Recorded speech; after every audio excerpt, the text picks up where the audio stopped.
오늘 우리에게 주시는 하나님 말씀은 야고보서 3장 1절부터 12절까지의 말씀입니다. 야고보서 3장 1절부터 12절까지의 말씀을 우리 한 절씩 말씀을 교독합니다. 내 형제들아, 너희는 선생된 우리가 더 큰 심판을 받을 줄 알고 선생이 많이 되지 말라. 우리가 다 실수가 많으니 만일 말에 실수가 없는 자라면 곧 온전한 사람이라 능히 온 몸도 굴레 씌우리라. 우리가 말들의 입에 재갈 물리는 것은 우리에게 순종하게 하려고 그 온몸을 제어하는 것이라.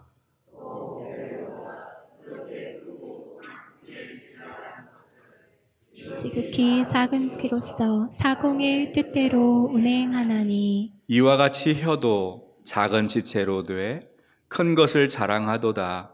보라, 얼마나 작은 불이 얼마나 많은 나무를 태우는가. 혀는 곧 불이요 불의의 세계라. 혀는 우리 지체 중에서 몸을 더럽히고 삶의 수레바퀴를 불사르나니 그 사라는 것이 지옥불에서 나느니라.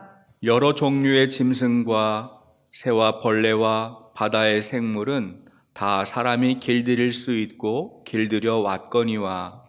혀는 능히 길들일 사람이 없나니 쉬지 아니하는 악이요 죽이는 독이 가득한 것이라. 이것이 우리가 주 아버지를 찬송하고 또 이것으로 하나님의 형상대로 지음을 받은 사람을 저주하나니 한 입에서 찬송과 저주가 나오는도다.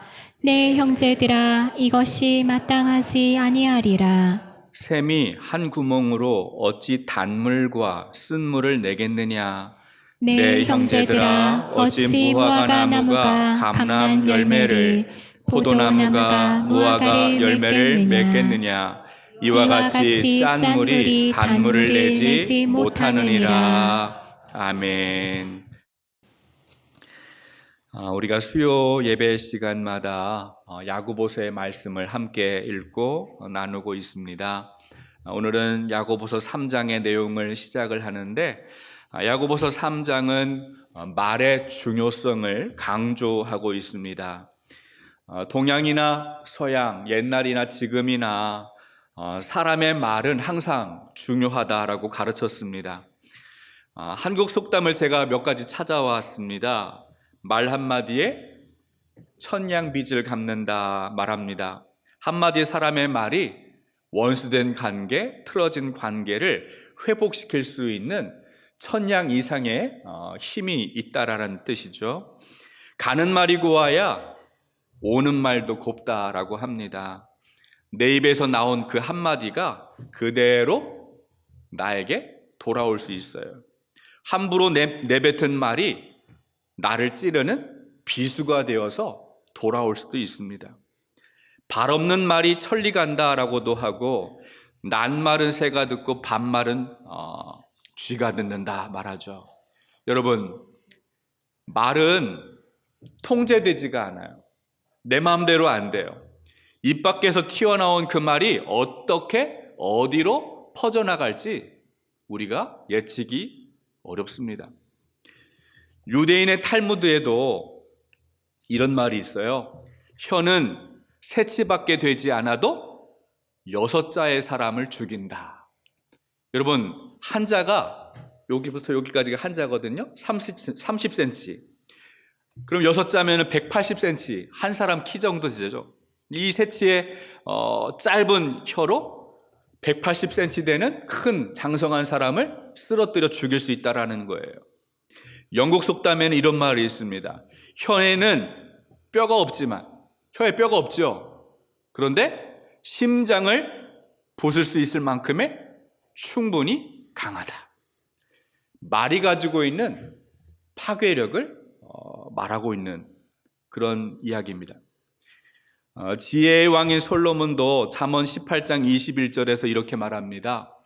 죽고 사는 것이 혀의 힘에 달려있나니 혀를 쓰기 좋아하는 자는 혀의 열매를 먹으리라. 여러분, 우리의 입에서 나오는 말이 사람을 살리기도 하고 죽이기도 하고. 여러분, 하나님께서 태초에 천지를 창조하실 때 뭐로 창조하셨어요? 말씀으로. 하나님 말씀으로 창조하셨고 말씀으로 이 땅을 지금도 다스리고 계시는데, 하나님 형상으로 지음받은 우리 인간의 말도 파괴력이 있고 창조력이 있고 사람을 살리기도 하고 죽이기도 한다는 거예요. 하나님 말씀이 죄 가운데 있는 사람을 구원할 수 있는 것처럼 우리 사람의 말도 사람을 살리기도 하고 죽이기도 합니다. 그래서 오늘 우리가 읽은 성경을 보면 야고보가 말을 많이 해야 하는 선생이 되라고 하고 있습니까? 되지 말라고 하고 있습니까? 선생이 되지 말라고 이야기합니다. 우리 야고보서 3장 1절 2절 말씀 한번 다시 읽어보겠습니다. 3장 1절 2절 함께 읽겠습니다. 네, 형제들아, 너희는 선생된 우리가 더 큰 심판을 받을 줄 알고 선생이 많이 되지 말라. 우리가 다 실수가 많으니 만일 말에 실수가 없는 자라면 곧 온전한 사람이라 능히 온몸도 굴레 씌우리라. 고대 사회는 지금보다 문맹률이 훨씬 높았습니다. 스스로 글을 볼 줄 아는 사람이 많이 적었어요. 소수였어요. 누군가 말을 통해 지식을 전달할 수밖에 없었고 말로 가르치는 선생님을 의존하면서 살아갈 수밖에 없었습니다. 선생님은 수많은 사람들에게 존경을 받았고 선망의 대상이 되었습니다. 고린도전서 12장을 보면 여러 가지 은사가 나오는데 특별히 가르치는 은사가 중요하다는 것을 또 이야기합니다. 그러나 여러분, 선생님은 특권인 동시에 막중한 책임이 따라요. 선생님 말하는 대로 사람이 살아서 좋은 삶, 선한 삶, 유익한 삶을 살면 그 선생님은 칭찬받아 마땅하지만, 선생님이 잘못 가르쳐서 잘못된 삶을 살고 나쁜 열매를 맺는 삶을 산다면 그 선생님의 책임도 무거워지는 거거든요. 특별히 활자로 된 글보다 사람의 말에 의존했던 시대에서 선생님의 말은 사람들을 죄를 짓게 할 위험성이 일반 사람들보다 더 높았어요. 그래서 오늘 야고보는 2절에서 그것을 어떻게 설명하냐면, 선생이 된다는 것은 말을 실수할 가능성이 높다라고 이야기합니다. 말을 많이 하면 실수가 많아요. 말 실수는 본인뿐만 아니라 다른 사람에게 큰 영향력을 미칩니다. 그래서 야고보는 그 영향력을 가리켜서 굴레 씌운다 이렇게 말하고 되어 있죠. 굴레 씌우는 게 뭐예요? 재갈을 물려서 끌고 가는 것을 말하는 거예요. 우리의 혀를 통제하는 것, 이것은 단지 언어 습관을 연습하거나 바른 말 쓰기의 문제가 아니라 그 사람의 됨됨이에서 평소 생활의 인격 안에서 다져진 그 마음으로부터 표출되는 것이 언어입니다. 여러분, 말에 실수하지 않는 사람은 됨됨이가 바른 사람이고 인격을 갖추었다라는 뜻이에요. 여러분, 됨됨이를 갖추려고, 인격을 갖추려고 어디 말 잘하려고 학원을 다니고 수사법을 익히는 것이 중요한 것이 아니라 평소에 바른 몸가짐, 마음가짐, 바른 인격을 갖추는 것이 훨씬 더 필요한 일입니다. 야고보는 우리가 말에 실수가 없으면 우리의 몸을 통제할 수 있다라고 말하는데, 그런 사람을 가리켜서 온전한 사람이다 이렇게 말합니다. 온전한 사람은 자신의 혀를 통제하는 사람이에요. 그런 사람이 온전한 사람이에요. 야고보는 이어서 이 혀의 특징을 설명하는데요. 우리 야고보서 3장 3절 4절 말씀도 읽어보겠습니다. 3절 4절 함께 읽겠습니다. 우리가 말들의 입에 재갈 물리는 것은 우리에게 순종하게 하려고 그 온몸을 제어하는 것이라. 또 배를 보라. 그렇게 크고 광풍에 밀려가는 것들을 지극히 작은 키로서 사공의 뜻대로 운행하나니. 야고보는 지금 두 가지 예를 통해서 아주 작은 것이 큰 것을 다스리고 통제하는 예를 들어 설명하고 있습니다. 두 가지가 나오는데 말의 재갈 그리고 배의 키가 나옵니다. 이 작은 것을 잘 다루면 큰 것을 다스릴 수 있다, 그 얘기를 하고 있는 거예요. 사진을 준비했습니다. 말의 재갈이 저렇게 생겼어요. 여러분, 길들이지 않은 야생마, 통제되지 않는 말, 이리 뛰고 저리 뛰는 그 말 어떻습니까? 그 말에 올라타면 사람이 떨어져서 다칠 수도 있고, 말이 어디에 부딪혀서 말 스스로가 위험에 빠질 수도 있어요. 그런데 조련된 말에 저렇게 입에 재갈을 물려서 통제하면 말을 다스릴 수 있잖아요. 말에게 빨리 가게 속도를 조절할 수도 있고 방향을 바꿀 수도 있고, 말을 제 마음대로 말 탄 사람이 통제할 수 있는 힘이 생기게 되는 거예요. 말의 몸집이 크지만 저 작은 입에 달려있는 말의 재갈을 통해서 잡아당겨서 그 말을 통제할 수 있다는 이야기를 하고 있습니다. 바다를 항해하는 배도 마찬가지예요. 우리 교회 앞에 목포 국제여객 터미널이 있어요. 제가 사진을 찾아봤더니 한번 저 사진 보십시오. 앞에 사람이 개미만하게 보이고 자동차도 실을 수 있고 수많은 짐을 저 배에 실을 수 있어요. 아파트, 성광 아파트만한 것 같아요. 저 배가 엄청 큽니다. 근데 여러분, 저 배를 운행할 때, 우리 선장 경험도 있으신 우리 장로님도 계시지만 저 배를 운행할 때 어떻게 운행해요? 저기에 달려있는 작은 키 하나로 움직이는 거예요. 제주도까지 저렇게 인도하는 거예요. 여러분, 광풍을 만나도 지극히 작은 저 키 하나로 큰 배를 움직이는 것처럼 작은 것을 움직일 때 큰 배를 조절할 수 있다는 이야기를 하고 있습니다. 마찬가지로 말의 재갈처럼 배의 키와 같이 혀도 그렇다는 이야기를 지금 하고 있습니다. 5절과 6절 말씀 읽어보겠습니다. 야고보서 3장 5절 6절 함께 읽습니다. 이와 같이 혀도 작은 지체로 돼 큰 것을 자랑하도다. 보라, 얼마나 작은 불이 얼마나 많은 나무를 태우는가. 혀는 곧 불이요 불의의 세계라. 혀는 우리 지체 중에서 온 몸을 더럽히고 삶의 수레바퀴를 불사르나니 그 사르는 것이 지옥불에서 나느니라. 여러분, 입안에 있는 작은 혀, 이 혀가 얼마나 제멋대로 움직입니까? 얼마나 교만합니까? 사람이 손으로 일하고 발로 일하고 온몸으로 일하는데 자랑은 누가 해요? 입안에 있는 혀가 하는 거예요. 자기가 다 한 것처럼 자기가 잘난 체를 하죠. 교만합니다. 그래서 이 혀를 잘 통제하고 제어하는 것이 필요해요. 말의 재갈을 통제하듯이 큰 배를 통제하는 키를 다스리는 것처럼 혀를 다스리는 것이 중요하다는 이야기를 합니다.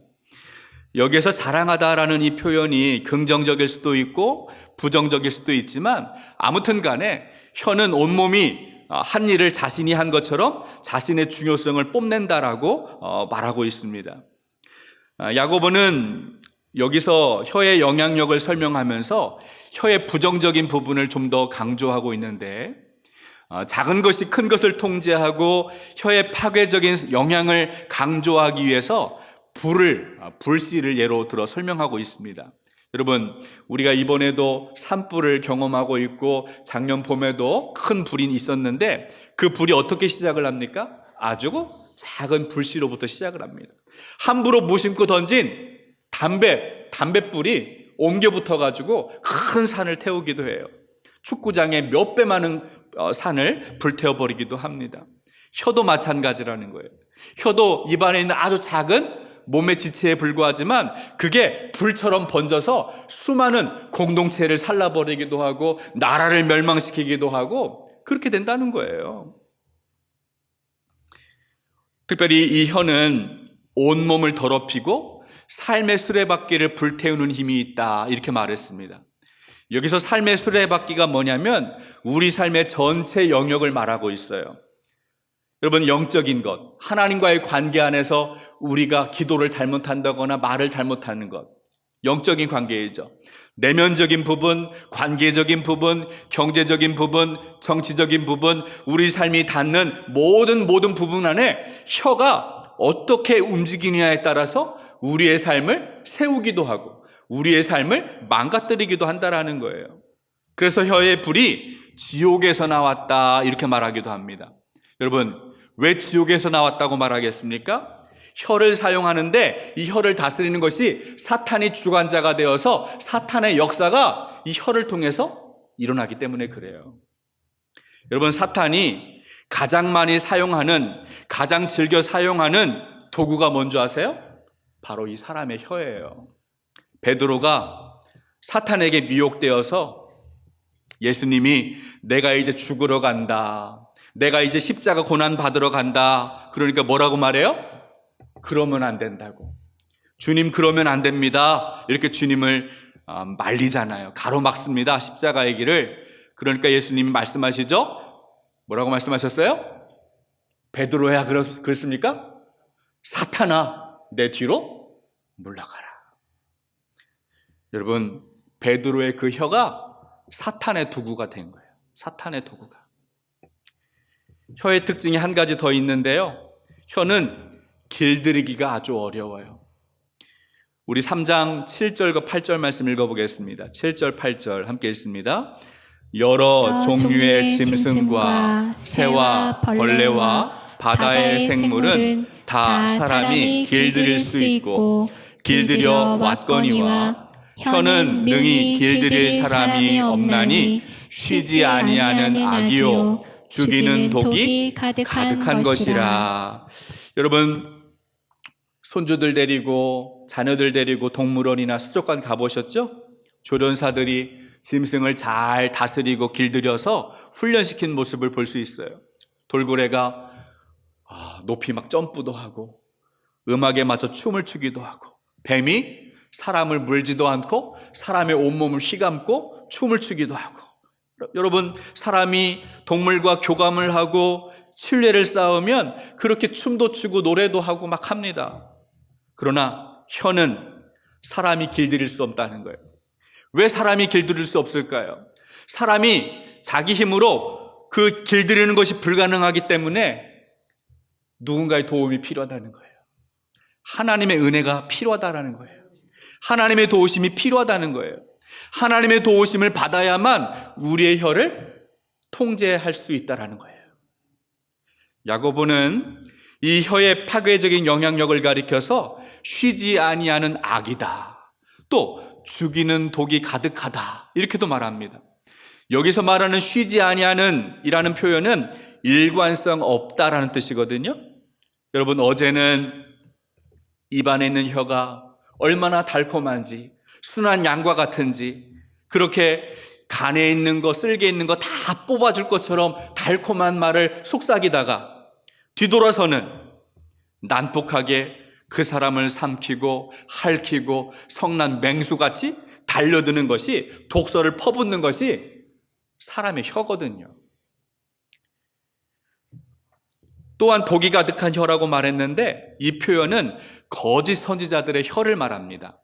여러분, 거짓 선지자들이 회개하라, 하나님께 돌아오라, 그렇게 백성들에게 선지자들이 말하면 거짓 선지자들이 어떻게 말합니까?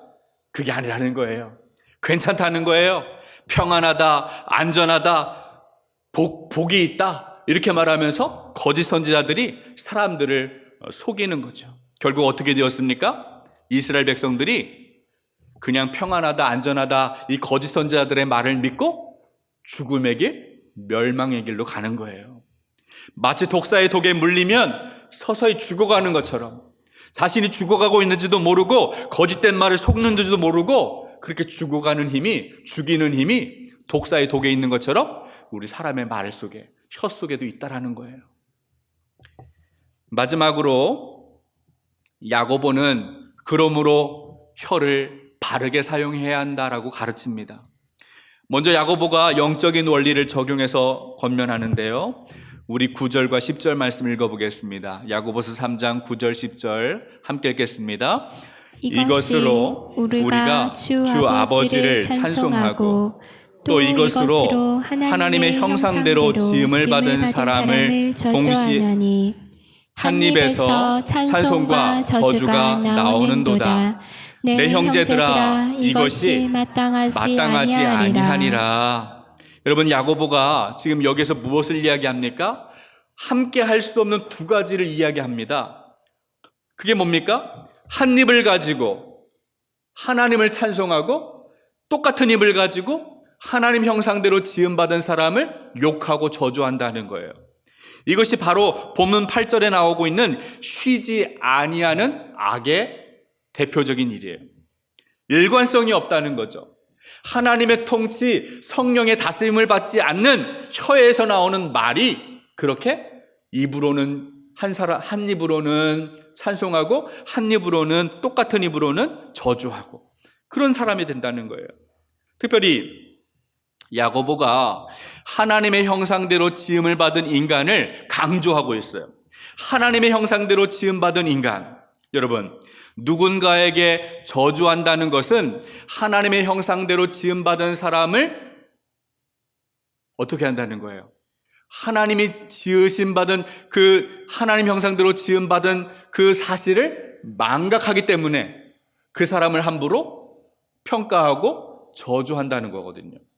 그 사람이 내가 저 사람이 하나님의 형상대로 받은 존귀한 사람이다라고 생각한다면 그 사람을 저주할 수 있어요, 없어요? 못하는 거죠. 저 사람 하나님이 지으신 사람이야 라고 믿는데 저주할 수 있어요? 못하죠. 동시에 하나님의 형상대로 지음받은 사람을 저주한다는 것은 그 사람을 창조하신 하나님을 욕하고 저주하는 것이나 다를 바가 없다는 거예요. 여기서 주 하나님을 찬송한다라는 표현은 하나님의 주권을, 하나님이 행하시는 일을 찬송한다라는 뜻이기도 합니다. 하나님이 행하신 일을 바라볼 수 있는 영혼의 눈이 열려야 하나님 찬송할 수 있잖아요. 하나님 어떻게 찬송해요, 여러분? 그냥 내가 하고 싶으면 하는 거예요? 그냥 내가 마음 먹어서 하는 것이 아니라 하나님이 행하신 일을 주목할 때 진정한 찬송이 나올 수 있다고요. 하나님 행하심을. 이 말은 우리가 찬송을 통해서 그 마음속에 하나님이 있다는 것을 증명하는 건데, 반대로 우리가 하나님의 형상대로 지음받은 사람을 저주한다면 그 사람의 찬양이 진실된 걸까요? 거짓된 걸까요? 거짓된 거라는 거죠. 그러니까 입으로는 아무리 찬송을 해도 마음으로 그 사람에게서 저주가 나오고 욕이 나온다면 그것은 그 사람의 찬송이 잘못되었다는 것이, 그 사람의 찬송이 거짓되었다는 것이, 그 사람이 하나님의 형상을, 하나님의 지으심, 하나님의 창조성을 바라보지 못하고 있다는 것을 증명하고 있다는 이야기이기도 합니다. 여러분, 그래서 우리가 누군가를 저주하고 싶고 미운 사람이 있으면 어떻게 해야 합니까? 저 사람에게 인격을 짓밟는 나의 분노, 나의 시기를 쏟아내는 것이 아니라 한 번 더 생각해야겠죠. 나를 창조하신 하나님이 저 사람도 창조하셨다. 이 사실을 우리가 기억을 해야 합니다. 야고보는 이렇게 찬양과 저주를 한 입으로 말할 수 없는 이유를 또 설명하고 있는데요. 우리 11절, 12절 말씀도 한번 읽어보겠습니다. 11절, 12절 함께 읽습니다. 샘이 한 구멍으로 어찌 단물과 쓴물을 내겠느냐. 내 형제들아 어찌 무화과 나무가 감람 열매를, 포도나무가 무화과를 맺겠느냐. 이와 같이 짠 물이 단물을 내지 못하느니라. 여러분, 여기에서 야고보가 강조하고 있는 것은 그 물이 어디서 나왔는가, 근원, 샘의 근원을 이야기해요. 나무의 열매, 그 열매가 어디에서 맺었는가, 그 나무가 무엇인가를 묻고 있어요. 근원이 무엇인가에 따라서 결과물도 달라요. 그 샘이 어딘가에 따라서 어떤 물을 내는가, 그 나무가 어떤 나무인가에 따라서 어떤 열매를 맺는가, 근원이 중요하다는 이야기를 해요. 다시 말하면 여러분, 한 물에서는 하나의 물이 나오고 한 나무에서는 하나의 열매가 맺어지는데, 찬양과 저주가 동시에 나온다면 사실 그것이 모양은 다르지만 한 사람, 동일한 사람에게서 나오기 때문에 그 사람의 찬양이 거짓됨을 그 사람의 저주를 통하여 증명될 수 있다는 이야기를 하고 있어요. 사람의 형상으로, 하나님의 형상으로 지음받은 사람에게 저주하고 욕하는 사람은 아무리 하나님을 찬양한다 해도 그 사람의 찬양은 거짓된 거예요. 여러분, 아벨이 제사를 드리는데 하나님이 아벨의 제사만 받으시는 것이 아니라 아벨의 삶을 받으세요. 무슨 이야기입니까? 하나님이 우리가 드리는 예배만 받는 것이 아니라 우리의 삶을 받으시는 거예요. 결론입니다. 그러면 우리는 어떻게 우리의 혀를 잘 통제해야 할 수 있을까요? 어떻게 우리 말을 다스릴 수 있겠습니까? 예수님이 말씀하시기를 우리 속에 있는 것이 밖으로 나온다라고 말씀합니다. 마태복음 15장 11절, 18절부터 20절까지의 말씀을 한번 같이 읽어보겠습니다. 함께 읽습니다. 입으로 들어가는 것이 사람을 더럽게 하는 것이 아니라 입에서 나오는 그것이 사람을 더럽게 하는 것이니라. 입에서 나오는 것들은 마음에서 나오나니 이것이야말로 사람을 더럽게 하느니라. 마음에서 나오는 것은 악한 생각과 살인과 간음과 음란과 도둑질과 거짓 증언과 비방이니 이런 것들이 사람을 더럽게 하는 것이요 씻지 않는 손으로 먹는 것은 사람을 더럽게 하지 못하느니라. 아멘. 여러분, 예수님 지금 무슨 말씀하시는 거예요? 사실 우리의 입에서 나오는 것은 우리 마음에서부터 나오고 있다는 거예요. 마음에 가득한 것이 입 밖으로 뛰쳐나오는 거죠. 추하고 더러운 마음에서 악한 말들, 저주의 말들, 욕하는 마음, 미워하는 마음들이 뛰쳐나오게 되는 거예요. 그러면 여러분, 무엇을 다스려야 합니까? 우리의 마음이 변화되어야 한다는 거예요. 우리의 마음이 새로워져야 한다는 거예요. 하나님께서 우리의 마음을 정결하게 해주셔야 된다는 거예요.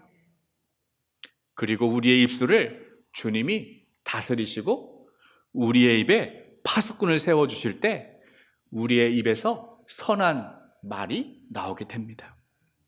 그래서 시편 기자가 141편 3절을 보면 하나님 앞에서 이렇게 기도합니다. 우리 이 말씀 한번 읽어보겠습니다.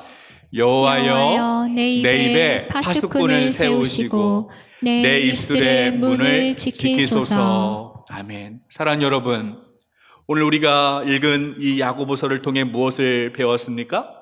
우리의 말, 우리 안에 있는 혀의 위험성과 중요성을 다시 한번 배우게 됩니다.